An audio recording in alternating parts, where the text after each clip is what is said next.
말씀 보도록 하겠습니다. 누가복음 18장 15절부터 17절까지입니다. 누가복음 18장 15절부터 17절까지입니다. 신약성경 126쪽에 있습니다. 다 같이 한 목소리 읽도록 하겠습니다. 사람들이 예수의 만져주심을 바라고 자기 어린아이를 데리고 오며 제자들이 보고 꾸짖거늘 예수께서 그 어린아이를 불러 가까이 하시고 이르시되 어린아이들이 내게 오는 것을 용납하고 금하지 말라. 하나님의 나라가 이런 자의 것이니라. 내가 진실로 너에게 이르노니 누구든지 하나님 나라를 어린아이와 같이 받들지 않는 자는 결단코 들어가지 못하리라 하시니라. 17절 말씀 한 번만 더 읽도록 하겠습니다. 내가 진실로 너희에게 이르노니 누구든지 하나님의 나라를 어린아이 같이 받들지 않는 자는 결단코 들어가지 못하리라 하시니라. 아멘. 우리 앞뒤에 좌우 계신 분 한번 인사하겠습니다. 예수 그리스도의 이름으로 사랑합니다, 축복합니다 인사하도록 하겠습니다. 사랑합니다, 축복합니다. 유대인의 전통 가운데는요, 어떤 풍습이 있냐 하면 부모님들이 아이들을 데리고 랍비에게 가서 축복 기도를 받는 풍습이 있었습니다. 랍비라고 하면 율법을 가르치는 교사입니다.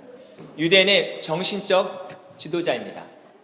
이러한 전통의 영향을 받아서 이러한 전통 때문에 사람들이 많은 능력과 권능을 행하는 예수님에게 아이들을 데리고 갔습니다. 그리고 예수님에게 축복 기도를 받기 원했습니다. 그런데 예수님 주변에 있던 제자들의 생각은 달랐습니다. 아이들의 부모님이 데리고 오자 꾸짖기 시작합니다. 책망하기 시작합니다. 여기를 왜 옵니까? 어서 빨리 가십시오. 책망하며 내보냅니다. 왜 그러냐 하면 제자들이 생각하기를 아이들보다 어른이 더 귀하다고 생각했습니다. 어른보다 아이는 덜 소중하다고 생각했습니다. 하지만 예수님의 생각은 정반대였습니다. 예수님께서는 뭐라고 말씀하시냐면 아이들이 내게 오는 것을 막지 말아라. 아이들이 나에게 오는 것을 거절하지 말아라. 예수님은요, 아이를 너무나 좋아하셨습니다. 너무나 사랑하셨습니다. 너무나도 이뻐하셨습니다. 그러면서 한 발 더 나아가 이렇게 말씀하셨습니다. 17절 말씀 다시 한 번 더 읽도록 하겠습니다.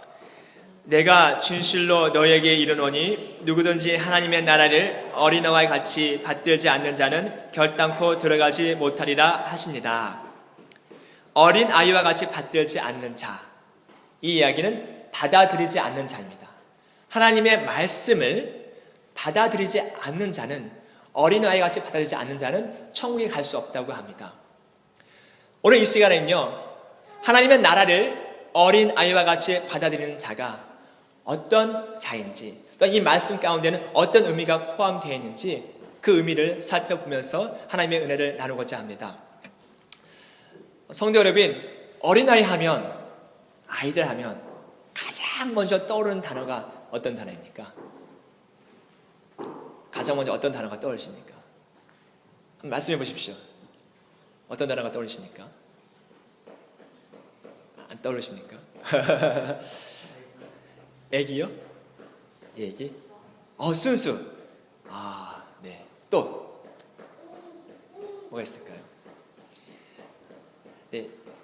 김은혜 집사님 말씀도 많고 또 여러분의 말씀도 많은데요. 아이들 하면 가장 먼저 떠오르는 단어는 순수가 아닐까 생각합니다. 순수. 때묻지 않는 깨끗함, 순수. 어떤 분이 그러시더라고요.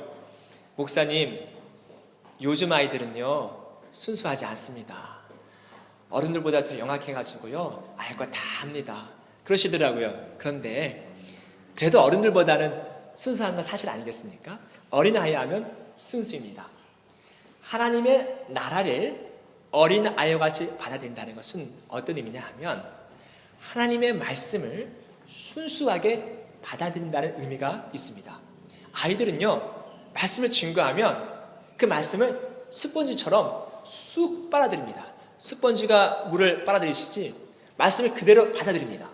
제가 주일학교 사역을 한국에서 한 7년 동안 했었거든요. 7년 동안 했었는데 아직도 그 첫날 설교 잊질 않아요. 제가 어렸을 때 자란 그 교회에서 이제 신학교를 들어가자마자 주일학교 교육 전도사로 임명을 받고 이제 아이들 많지가 않았어요. 한 40명 됐을까요? 지금은 교회가 많이 커졌지만 그때는 교회가 작았습니다. 근데 그 40명 아이들의 구성을 보면 유치부터 시작해서 초등부 6학년까지 다 섞여서 예배를 드려요. 제가 고민했어요. 초등부 5, 6학년을 기준으로 해서 설교를 해야 하나? 아니면 유치부 기준에서 설교를 해야 하나? 굉장히 고민됐어요. 근데 결국 3, 4학년 중간을 잘해서 그 수준에 맞게 설교를 딱 했는데 제가 한참 설교를 하고 있는데 공간이 조금 해요. 그때 아이들이 떠들면 다 들려요. 제 귀에요. 근데 꼬맹이 2명이서 서로 자기네끼리 속독속독 하는 거예요. 뭐라고 속독거리냐면 야 재미없지. 지겨워. 그 얘기를 제가 막 열심히 설교하고 있는데 자기네끼리 얘기하는 거예요. 자기네끼리 조용하게 얘기한다고 하는데 저에게 다 들렸어요. 저는 설교 아직 중간도 안 했는데 앞에 캄캄해지더라고요. 식은땀이 흐르면서 이걸 어떻게 마무리해야 하나. 제가 어떻게 마무리했는데 지금도 기억이 안 나요. 굉장히 힘들었습니다. 아이들은 설교를 들으면서 민감하게 막 반응하는 것 같아요. 좋으면 좋다, 싫으면 싫다. 그래서 저는 지금도요, 주일학교 사역, 중고등부 사역, 청년부 사역, 장년부 사역, 분야가 다양하지만 가장 존경하는 분들은 어떤 분이냐? 주일학교 담당자를 제가 가장 존경해요. 왜냐하면 주일학교 어린아이를 집중시킬 수 있으면 중고등부, 청년부, 장년부는요, 쉬워요. 아무렇게나 어려운 단어 사용해도 괜찮아요. 근데 아이들은 어려운 단어 사용하면 안 돼요. 집중시킬 수 있는 게 굉장히 어렵거든요. 제가 이 주일학교 사역을 7년 하면서 느낀 점이 있습니다. 아이들의 큰 특징 하나, 어른과 다른 분명한 특징 하나가 있는데요. 뭐냐 하면 아이들은 설교할 때 중간중간에 떠드는 아이들이 더러더러 있습니다. 막 떠들고 장난치고 야 조용히 해. 그래도 막 돌아다니는 아이들이 분명히 있어요. 개구쟁이 같은 아이예요. 그런데 희한한 건 뭐냐 하면 예배 끝나고 설교를 물어보면 거의 대부분 설교를 기억해요. 분명히 떠들고 장난쳤는데 설교를 기억해요. 물론 다는 기억 못하지만 그래도 많은 부분을 기억해요. 근데 어른들은요, 여기 앉은 선생님처럼 저를 막 쳐다봐요. 고개도 끄덕, 아멘. 고개도 끄덕여요. 막 눈빛이 막 살아있어요. 끝나고 제가 여쭤보면 제목도 기억 못하시는 분들 계시더라고요. 제가 한국에서 정말 그런 아나 한번 테스트 해봤는데 정말 잘 모르시더라고요. 한참 실망했습니다. 막 말씀드릴 때는 막 고개 끄덕이시면서 하셨는데 어른하고 아이의 차이점이에요. 어른분들은요 설교를 귀로 들어요. 본인에게 좋은 말씀만 받아들이지만 아이들은 말씀을 그대로 마음으로 다 받아들여요. 이게 아이와 어른과의 차이점이에요. 아이들은 순수한 마음을 가지고 말씀을 말씀대로 그대로 받아들이는데 어른들은 그렇지 못해요. 특별히 순수한 마음을 가지고 말씀을 잘 받아들이는 사람들이 있었어요. 성경에 보면 어떤 사람들이냐 하면 베레아 지역에 사는 베레아 사람들인데요. 이 사람들이 말씀을 어떻게 받아들이는지 한번 살펴보도록 하겠습니다. 사도행전 17장 11절부터 12절까지입니다. 다 같이 읽도록 하겠습니다. 베레아 사람은 데살로니가에 있는 사람보다 더 신사적이어서 간절한 마음으로 말씀을 받고 이것이 그러한가 날마다 성경을 상고하므로 그 중에 믿는 사람이 많고 또 헬라의 기부인과 남자가 적지 아니하나. 아멘. 바울이요 베레아 지역에서 복음 증거하기 전에 데살로니가 지역에서 먼저 복음을 증거했습니다. 베레아 사람들이 데살로니가 사람보다 더 신사적이라는 것은 어떤 얘기냐 하면 데살로니가 지역에서 복음을 증거할 때 이방인들이 예수를 막 믿기 시작하는 거예요. 막 믿기 시작해요. 그런데 그 동네에 살고 있던 데살로니가 지역에 살고 있던 유대인들이 바울을 시기하기 시작합니다. 사도행전 17장 5절에 보면 시기했다라고 되어 있습니다. 이 시기한 마음을 가진 사람들이 동네 불량배들을 데려다가 전도 집회를 방해합니다. 예수님을 믿지 않지만 그래도 하나님 믿는 사람 아니겠습니까? 잘못된 신앙을 가지고 잘못되게 하나님을 믿으니까 얼마나 사람이 타락한지 보여준 단적입니다. 어떻게 하나님을 믿는 사람들이 동네 불량배들을 데려다가 전도 집회를 방해할 수 있습니까? 예배를 방해할 수 있습니까? 유대인들이요 시기를 해서 바울을 괴롭히려고 했습니다. 막 소동을 일으킵니다. 베레아 사람들이 신사적이라는 것은 어떤 의미냐 하면 복음을 증거하는, 말씀을 증거하는 사람들을 대할 때 성도님들이 어떻게 대하냐 하면 유대인처럼 시기하고 질투하고 좀 무시한 태도로 바라보면 안 되고요. 베레아 사람처럼 정중하게 바라봐야 한다는 겁니다. 베레아 사람들은 바울을 대할 때 정중한 자세로 설교 말씀을 들었습니다. 우리가 설교 말씀을 들을 때요, 어느 교회처럼 목사님을 예수님처럼 추앙해서는 결코 안 됩니다. 교회에서 영광 받으실 분은 오직 한 분 예수 그리스도입니다. 그렇다고 해서 또 너무 무시해서도 안 됩니다. 제가 말씀드린 건 어떤 얘기냐 하면 베레아 사람처럼 목사님의 설교를 하든 전도사님의 설교를 하든 집사님의 설교를 하든 통신도가 설교를 하든 또는 아이들이 올라와서 설교를 하든 예수님이 설교자로 세웠다면 진실되게 예수님 말씀을 증거한다면 우리가 정중한 자세로 오늘 예수님께서 저분을 통해서 나에게 어떤 말씀을 증거할까 이런 자세를 가지고 말씀을 들어야 된다는 겁니다. 베레아 사람들은 첫 번째 굉장히 신사적이었습니다. 두 번째 베레아 사람은 어떤 사람이었냐면요, 간절한 마음으로 말씀을 들었습니다. 간절한 마음. 어떤 분이 그러더라고요. 이 간절한 마음이 어떤 마음이냐, 간이 저리도록 간구하는 마음, 간이 저리도록 예수님을 사모하는 마음. 말이 되는 것 같아요. 근데 오늘 본문에서 간절한 마음은 어떤 마음이냐 하면 내가 열심을 낼 수 있는 최대한 열심을 내서 말씀을 듣기 위해 준비하는 마음입니다. 말씀을 듣기 위해 준비된 마음. 말씀을 듣기 위해서 그냥 허겁지겁 달려온 게 아니라 준비된 마음을 가지고 자리에 앉아서 말씀을 듣는 겁니다. 이게 바로 오늘 본문에서 말하는 간절한 마음입니다. 성도 여러분, 준비된 마음, 어떤 마음이 있을까요? 예배 전에 나와서 기도하는 자세. 하나님, 저에게 오늘 어떤 말씀을 주시기 원하십니까? 설교 가운데, 예배 가운데 제 마음을 치유해 주시고 회복시켜 주십시오. 이거 준비된 마음 아닐까요? 그리고 또 앞자리에 나와서 집중하며 설교 말씀을 듣는 것, 이것 또한 준비된 마음 아니겠습니까? 제가 성도님에게 부탁드리고 싶은 말씀이 있습니다. 어떤 말씀이냐 하면 혹시나 뒤에서 아이들이 떠들거나 장난쳐도 뒤를 돌아보지 않았으면 좋겠습니다. 왜 그러냐 하면 저의 경험을 바탕으로 말씀드리는 겁니다. 제가 한국에서 전도사 시절에 저희 성민이와 요한이가 어렸습니다. 근데 아이들은 10분 이상 예배를 드리면 힘들어해요. 어른들처럼 30분, 1시간 똑바로 앉아있을 수가 없어요. 그러다 보니까 아이들이 막 힘들어하고 징징거리고 막 힘들어해요. 그런데 어느 날 어떤 성도가, 앞에 있는 성도가 저를 쳐다봤어요. 근데 굉장히 불쾌한 눈빛을 쳐다보더라고요. 제가 전도사이면서도 그 눈빛을 보는 순간 시험 될 뻔했어요. 아니, 교회 안에서 저런 눈빛을 나 쳐다보나? 우리 아이가 좀 떠들었다고 해서 정말 시험 될 뻔했어요. 제가 이 정도인데 평신들은 오직 하겠습니까? 뒤에서 부모님들이 그냥 놀라고 놔두는 거 아니지 않습니까? 막 아이들 보채고 막 했는데도 불구하고 떠드는 거 어떻게 하겠습니까? 아이들은 떠들어야 아이죠. 그러니까 성도 여러분, 아이들이 떠든다고 돌아보지 마시고, 아이들이 떠들 때 아이들이 아멘으로 화답하는구나, 그렇게 좋게 생각하시고 저만 바라보시고 설교자만 바라보시고 말씀에 집중했으면 좋겠습니다. 세 번째, 베레아 사람 어떤 사람이냐 하면요, 말씀을 받고 이 말은 무슨 얘기냐 하면 말씀을 인정했다는 겁니다. 예수님 말씀을 예수님의 말씀으로, 성경 말씀을 성경 말씀으로 인정한 겁니다.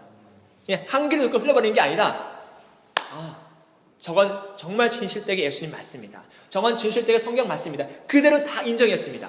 어떤 분들은 설교 말씀을 들으면서 저건 과학적으로 근거가 없어, 아니야, 믿을 수 없어. 또 어떤 분들은 자기의 경험과 지식을 바탕으로 저건 있을 수 없는 일이야, 그 비교하면 듣지 않습니까? 근데 베레아 사람은 그렇지 않았습니다. 설교 말씀을 증거하면 그걸 그대로 받아들였습니다. 어린아이같이 굉장히 순수한 마음이 있었습니다. 그리고 이 베레아 사람들은요, 그 다음에 어떻게 했냐 하면 날마다 성경을 상고했다. 날마다 성경을 연구했습니다. 집에 가서 성경을 다시 핀 다음에 오늘 본문 말씀이 어디지? 본문 말씀을 되짚어보고 묵상하고 연구하기 시작했습니다. 이렇게 성경 말씀을 늘 연구하고 읽고 듣는 것이 베레아 사람들의 습관이었습니다. 이렇다 보니까 어떤 결과를 갖게 되었느냐? 12절 말씀 다 같이 한번 읽도록 하겠습니다. 그 중에 믿는 사람이 많고 또 헬라의 기부인과 남자가 적지 아니하나. 아멘. 믿는 사람이 많아졌다고 합니다. 말씀을 들었을 때 간절한 말씀으로 받고, 그리고 그 말씀을 매일 집에 가서 성경 본 말씀 펴서 연구하고 묵상하고 그랬더니 믿는 사람이 많아졌다. 성도 여러분, 만약 베레아 사람들이 성경 말씀을 듣지 않았다면 어떻게 되었을까요? 성경 말씀을 듣지 않았다면 믿음이 충만해졌을까요? 믿는 사람이 많아졌을까요? 복음을 듣지 않았다면 믿는 사람이 생길 수 없었겠죠? 성도 여러분, 믿음은 어느 때 생기냐? 믿음은 어느 때 생기냐? 말씀을 들을 때, 말씀을 읽을 때, 복음을 들을 때 생깁니다. 그렇기 때문에 우리가 말씀을 읽을 때, 말씀을 들을 때 마음문을 열고 활짝 열고 말씀을 그대로 받아들이는 자세가 너무나도 중요합니다. 로마서 10장 17절 말씀 다 같이 한번 읽도록 하겠습니다. 그러므로 믿음은 들음에서 나며 들음은 그리스도의 말씀으로 말미암았느니라. 아멘. 이 말씀이 얼마나 중요한지요, 하나님께서 신명기 6장 1절부터 10절에 이렇게 말씀하고 있습니다. 자녀들에게 말씀을 가르칠 때 이렇게 가르쳐라. 부지런히 말씀을 가르치고 손목에 매어 달아서 늘 말씀을 암기하도록 해라. 이마에 붙여서 말씀을 생각하도록 해라. 문 기둥과 문에 말씀을 붙여서 늘 보도록 해라. 하나님께서 그렇게 부탁하셨습니다. 말씀을 읽을 때, 말씀을 들을 때 내 안에 믿음이 생기고 또한 믿음이 충만하게 자라날 수 있는 겁니다. 성도 여러분, 믿음이라는 것이요, 내가 믿는다고 막 몸부림친다고 믿음이 생기는 게 아닙니다. 믿음은 하나님의 선물입니다. 하나님이 이 믿음을 선물로 주실 때 어떤 통로를 이용해서 믿음을 주냐 하면 말씀을 통해서 줍니다. 그렇기 때문에 말씀을 읽고 듣는 데 있어서 최선을 다하시고 열심을 다하셔야 합니다. 제가 중학교 때 있었던 일입니다. 어떤 일이 있었냐면 초등학교 6학년까지 파란색 쪽복음 성경책이 있었습니다. 기억나시는지 모르겠습니다. 파란색 성경책. 글씨가 굉장히 작아요. 신약 성경만 있어요. 근데 그거를 제가 초등학교 6학년이면 주일학교에서는 가장 높은 학년 아니겠습니까? 그래서 초등학교 6학년 때 성경을 좀 읽어봐야 되겠다. 그래서 성경책을 딱 폈는데 잠자기 전에 항상 시간을 정해서 읽기로 마음에 작정을 했습니다. 근데 중요한 거는 성경책을 딱 폈는데 너무 글씨가 작아요. 작다 보니까 막 졸린 거예요. 처음에는 정말 반장을 한 30분 동안 읽었는 것 같아요. 너무 읽기가 힘들어요. 왜 성경책이 처음에 읽기 힘드냐면 성경책은 소설책이 아닙니다. 수필책이 아닙니다. 문학책이 아닙니다. 사람의 영혼을 변화시키는 책이기 때문에 마귀가 성경을 읽지 못하도록 방해합니다. 그래서 성경을 읽기가 굉장히 힘듭니다. 너무 힘들었어요. 점점 더 힘들어서 나중에 어떻게 했냐면 성경책을 반장도 안 읽고 반에 반 점점 그렇게 읽다가 나중에는 성경책을 딱 해놓고 딱 폈어요. 눈에 딱 들어오는 한 줄만 읽었어요. 딱 뭐 회개하라, 정욕이 가까운, 어느 때는 뭐 좋은 말씀, 어느 때는 뭐 회개하라는 말씀. 그냥 그런가 보다 하고 적었어요. 그렇게 1년을 있다가 중학교 올라가서 마음에 양심의 가치를 느끼는 거예요. 되게 예수 믿는 나도 한 6, 7년 됐는데 어떻게 성경을 한번 읽도록 안 했나. 양심의 가치를 느껴서 오늘부터 제대로 한번 성경 읽어봐야 되겠다. 그래서 제가 분명히 복음서예요. 마태, 마가, 누가, 요한복음 중에 한 복음서인데 정확히 어느 부분인지 기억이 안 나요. 시간을 정해서 성경을 하루에 반 장씩 읽기로 작정하고 계속 읽기 시작했습니다.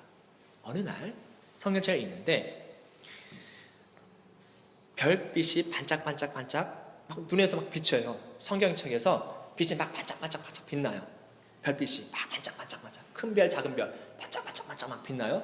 그러더니 순간적으로 이만한 빛이 성경에서 머릿속으로 쑥 들어오는 거예요. 너무 놀랐어요. 순간적으로 가슴이 막 뜨거워지기 시작하면서 그 다음에 어떤 현상이 일어났냐면 제가 성경 말씀을 창세기부터 요한계시록까지 읽어본 적이 없어요. 물론 저도 6살 때부터 교회를 다녔기 때문에 한 7년 이상, 중학교 1학년이면 14살이죠. 한 7년 이상 교회를 다녔음에도 불구하고 성경에 대해서 믿지 못하는 점이 너무나 많이 있었어요. 어떻게 예수님이 무리를 걸어갔을까? 어떻게 예수님이 부활하셨을까? 어떻게 하나님의 말씀으로 세상을 창조하셨을까? 믿어지지 않는 게 너무나 많았어요. 근데 그 순간 이후로 정말 희한하게 어떤 일이 발생했냐면 창세기부터 요한계시록까지 모든 말씀이 다 믿어지는 거예요. 제가 막 의심을 하려고 막 몸부림을 쳤는데 의심이 안 돼요. 그냥 당연히 말씀이 믿어져요. 당연히 말씀이 믿어져요. 예수님이라면 우리를 걸어가셨겠지. 하나님이라면 세상을 말씀을 창조하셨겠지. 그러니까 신이지. 다 믿어지는 거예요. 그리고 그 다음에 어떤 현상이 나타났냐면 제가 중학교 1학년 때 교회를 바꾸었습니다. 집 가까운 근처로. 근데 바꾼 교회 목사님과 제가 6개월 동안 손 한번 잡아보지 않았어요. 제가 굉장히 내성적인 성격이라서 시간을 딱 봐서 사도신경 할 때 그때 들어갔어요. 왜? 인사하기 싫어서. 안내하신 분이 저 인사할까봐. 그게 싫어서 사도신경 할 때 들어가고 그다음 목사님 축도할 때 나왔어요. 약속하기 싫어서. 성격이 너무 내성적이었어요. 그리고 6개월 동안 그 교회를 다녔는데 설교를 듣는데 그 목사님이 제가 고민하고 있던 문제 해답을 말씀으로 얘기해 주는 거예요. 한 번도 얘기한 적이 없는데, 대화한 적이 없는데. 너무 신기하잖아요. 친구의 문제, 이성의 문제, 비전의 문제, 성적의 문제 갈 때마다 말씀으로 얘기해 주는 거예요. 너무 신기한 거예요. 와, 주일날만 가지 말고 수요일부터 가야 되겠다. 금요일부터 가야 되겠다. 새벽 예배부터 가야 되겠다. 누가 나오라고 얘기하지 않았어요. 너무 재밌어요. 말씀 듣는 게. 왜냐하면 말씀 속에서 응답해 주니까. 그때부터 계속해서 예배 참석했어요. 어느 정도로 예배 열심히 참석했냐면 교회에서 부흥회를 했어요. 새벽이나 저녁에 참석할 수 있는데 낮에는 참석 못하면 학교 가야 되니까. 참석하고 싶어서 어떻게 했냐면 점심시간이 12시 반부터 1시 반까지거든요. 근데 12시 반부터 교회 열심히 막 한 번도 안 쉬고 뛰어가도 20분이 걸려요. 근데 20분이 걸리면 12시 50분에 도착하잖아요. 12시 50분이면 부흥회 다 끝났잖아요. 근데도 불구하고 부흥회 참석하고 싶어서 막 달려가요. 5분이라도 말씀을 듣고 싶어서. 그런 다음에 다시 그냥 불이 났게 또 학교로 와요. 너무 즐거운 거예요. 성도 여러분, 말씀을 가까이 하는 게 우리에게 복입니다. 말씀을 가까이 하는 게 우리에게 복입니다. 그래서 제가 이 주보에요. 뭘 넣냐 하면 성경 읽기표를 넣습니다. 성경 읽기표. 네. 이거를 다 읽으시면 분명히 좋은 일이 있을 겁니다. 이걸 다 읽으시고 교회에 제출하시면 교회에서 소정의 상품을 드리도록 하겠습니다. 성도 여러분, 우리가 밥 먹는 건 잊어버려도 말씀 읽는 건 잊어버려서는 안 됩니다. 말씀 듣는 건 잊어버려서는 안 됩니다. 그러면 성도 여러분, 성경 말씀을 어린아이처럼 예수 그리스도의 말씀으로 순수하게 받아들일 수 있는 순수한 마음이 성도님 마음 가운데 있으시기를, 또한 늘 말씀을 가까이 있는 성도 되시기를 예수 그리스도의 이름으로 간절히 축원합니다. 네, 어린아이의 두 번째 특징입니다. 어떤 특징이 있냐면 아이들은요, 부모님들을 절대적으로 의지하는 마음이 있습니다. 여기 제 둘째 아이 요한이가 앉아 있는데요. 제가 2009년에 뉴질랜드 왔는데요. 2010년도에 있었던 일입니다. 길을 가는데 어떤 할머니가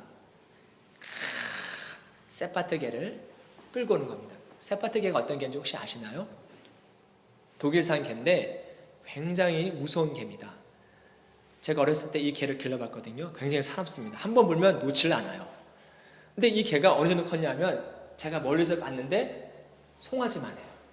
근데 할머니가 이런 할머니예요. 이런 할머니. 근데 할머니가 개를 끌고 오는지 개가 할머니를 끌고 가는지 알 수 없을 정도로 개가 엄청 크고 할머니는 너무나 나약하세요. 줄 하나 이렇게 끌고 오시는데 제가 순간에 어떤 생각이 들었냐면 개가 무섭잖아요. 그리고 그 할머니가 개를 놓치면 어떡해요? 개가 한번 훅 하면 놓칠 것 같아요. 그래서 길을 건너가려고 하는데 요한이가 그 개를 만져보고 싶다는 거예요. 그래서 제가 야, 만지지 마. 안 돼. 아빠 걔가 무서워?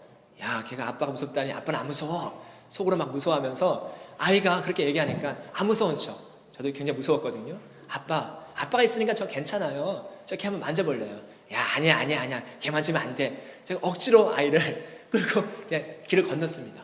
제 속으로 굉장히 무서웠거든요. 아이들은 아빠가 세상에서 가장 용감한 줄 알아요. 근데 아이들 점점 커가면서 아빠의 진실을 알게 되죠. 우리 아빠는 용감하지 않구나. 그걸 알게 되는데요. 또 요한이가 어떤 일이 있었냐면 어느 날 그때 한 3살인가 4살 됐을 때요. 장난감을 사달라는 거예요. 가면 장난감이 많잖아요. 막 다 사달라는 거예요. 이것도 사주고 이것도 사달라. 돈이 이렇게 한계가 있잖아요. 그래서 야, 안 돼. 야, 이거 네 나이 때 갖고 노는 장난감 아니야. 갖지 마. 다른 거 사주게. 그래서 막 그랬는데 그래서 졸라대는 거예요. 그래서 하루는 너무 졸라대가지고 그래, 요한이 성민이 네가 사고 싶은 건 다 사라 하고 엄마랑 같이 쇼핑몰을 보냈어요. 근데 어떤 장난감을 사왔냐면 교회 갔다가 집에 들어오니까 못 보던 장난감 큰 게 2개 있는 거예요. 그래서 야, 이거 얼마 주고 샀어? 물어봤더니 한 개 150불씩 주고 샀대요. 그래서 제가 입에 떡 부러졌어요. 그때 이 나라 온 지 2년밖에 안 됐거든요. 이 나라 2년밖에 안 되니까 항상 환율 계산을 하는 거예요. 150불? 얼마야? 150, 15만원이잖아. 무슨 장난감을 15만원짜리 사?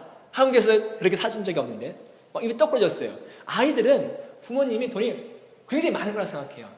그렇지만 그렇지 않잖아요. 아이들은요, 부모님이요 절대적인 분입니다. 세상에서 부모님만 있으면 못할 게 없는 그런 분을 생각해요. 어린 아이와 같이 하나님 나라를 받아들이는 자는 어떤 자냐? 예수님을 어린아이처럼 받아들이는 거예요. 내가 믿는 예수님은 무엇이든지 할 수 있는 분, 내가 의지하는 예수님은 무엇이든지 할 수 있는 분, 내가 바라보는 예수님은 무엇이든지 할 수 있는 분, 나와 함께하는 예수님은 무엇이든지 할 수 있는 분, 그러므로 그 예수님을 통해서 나는 어떤 일든지 다 할 수 있다. 예수님은 우리가 그런 마음을 가지고 예수님만 의지하고 예수님만 바라보기를 원하세요. 어린아이 같은 자는 어떤 자냐? 부모님을 어린아이가 의지하듯이 예수님만 의지하고 예수님만을 바라보기를 원하십니다. 한국중앙교회 임석순 목사님의 간증입니다. 이 목사님이 영국에서 신학 박사 과정을 밟을 때 있었던 일입니다. 너무 힘드니까 교수님에게 가서 좀 따지려고 그랬대요. 교수님, 예수님은 정말 부활한 게 맞나요? 그러면 교수님이 임금 왜 그러나? 뭐 때문에 이렇게 힘들어하나? 뭐 때문에 이렇게 나약해 하나? 신학 박사 과정 힘들지만 참고 견디고 이겨내면 자네 분명히 졸업할 수 있다네. 이런 위로의 말을 듣고 싶었대요. 사실은요, 본인이. 그래서 교수님에게 가서 교수님, 예수님이 정말 부활한 게 맞습니까? 딱 이렇게 얘기가 나오면 본인이 생각했던 대로 막 교수님이 막 위로하면서 격려해야 되는데 의외의 반응을 보이더래요. 교수님이 심각한 표정으로 나도 부활하신 예수님이 믿어지지가 않아. 교수님이 갑자기 벙 떴어요. 임 목사님 벙 떴어요. 아니, 내가 저런 분 밑에서 신학 박사 과정을 받고 있다니 한심하다. 이걸 중도에 포기해야 되나 말아야 되나 굉장한 심각한 고민에 빠졌대요. 왜냐하면 자기를 지도하는 교수님이 부활하신 예수님을 믿지 못하는 거예요. 결국 세월이 흘러서 이제 모든 박사 과정을 밟고 한국에 와서 목회 활동을 하고 있는데 얼마 지나지 않아서 그 교수님 비서에게 전화가 왔답니다. 이 교수님이 케냐에 가서 봉사활동을 하다가 몸이 마비됐대요. 마비돼서 어떤 약으로도 어떤 의사도 고칠 수 없대요. 그래서 기도를 부탁한다고 비서한테 전화가 왔다고 합니다. 그렇게 전화를 받고 나서 1년이 지났을까요? 자기를 지도하던 교수님이 한국을 찾아왔대요. 그러면서 간증을 했대요. 이 목사, 내가 어떻게 치료받았는지 알아? 글쎄요, 잘 모르겠는데요. 내가 어떻게 치료받았냐면 마태복음 18장 1절부터 3절 말씀을 붙들고 내가 치료받았다네. 이 말씀은 어떤 말씀이냐 하면 오늘 본문과 동일한 말씀입니다. 어린아이와 같이 천국을 하는 자를 받들지 않으면 천국에 들어갈 수 없다는 동일한 말씀입니다. 이 말씀을 읽으면서 병원에서 이 말씀을 읽으면서 도전을 받았대요. 어린아이 같은 믿음이라는 게 어떤 걸까? 생각했대요. 고민했대요. 아, 그래. 어린아이는 부모님을 절대적으로 의지하지 내가 한번 모든 걸 내려놓고 의사, 병원, 내가 의지할 수 있는 다 내려놓고 오직 예수님을 한번 의지해보자. 그렇게 예수님을 의지하면서 기도하기 시작했대요. 예수님, 전 부활하신 예수님 믿어지지가 않아요. 하지만 예수님을 믿고 싶어요. 이 말씀을 붙잡고 계속 울면서 기도했대요. 그랬더니 예수님께서 그분의 병을 고쳐주셨고 치유해주셨다고 합니다. 성도 여러분, 성도님은 지금 어떤 마음으로 말씀을 듣고 계십니까? 어떤 마음으로 예수 그리스도를 바라보고 계십니까? 어린아이처럼 순수하고 절대적으로 의지하는 마음을 가지시고 말씀을 듣고 묵상하며 예수님을 바라보십니까? 아니면 그렇지 않습니까? 예수님은 우리에게 말씀하고 있습니다. 하나님 나라에 들어가는 자는 어떤 자냐? 어린 아이와 같이 하나님의 나라를 받아들이는 자, 순수하게 말씀을 받아들이는 자, 순수하게 예수님만 의지하는 자가 천국에 들어갈 수 있다고 이야기하고 있습니다. 그러므로 성도 여러분, 늘 언제나 어린아이처럼 순수하게 예수님만 의지하고 예수님만 바라보는 성도님 되시기를 예수 그리스도의 이름으로 간절히 축원합니다.